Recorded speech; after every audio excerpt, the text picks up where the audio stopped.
Ate, ala, na-miss ko to. Dito nga ate, nagising kami ng mga bandang 12:00.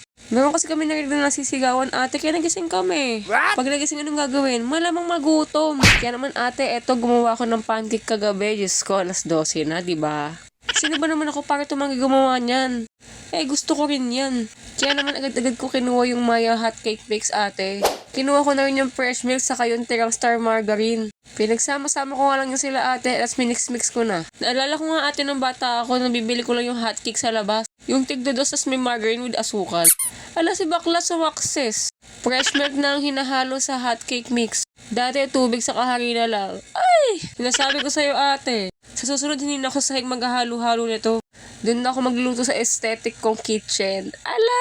Hinalo-halo ko nga lang yan ate hanggang sa matunaw na yung mga buo-buo dyan. Ang pangit naman kasi kainin yan kung may makakain ka ng harina, diba? Kaya naman ate, halika umpisahan na natin. Kinuha ko nga lang itong super kalan. Aba, may pangalan pa.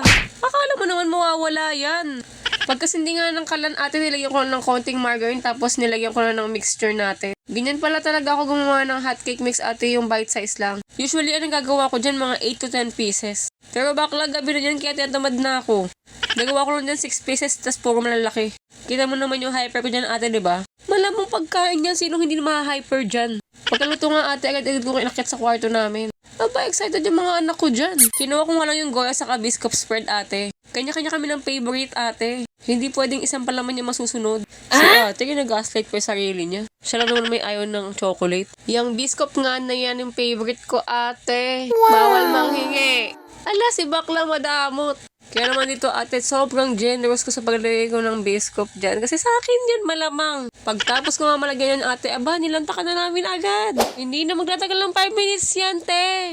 Obvious na obvious naman ata sa itsura ko ate. Pagpasensyahan nyo nga muna yung kamay ko dyan nakaharang. Kasi bakla sira na yung cellphone ko. Di ko alam ba't may liwanag yan dyan siya. First bite. Speechless si Bading. O sige na ate, nasayang na naman ilang minuto ng buhay mo. O siya, babay na.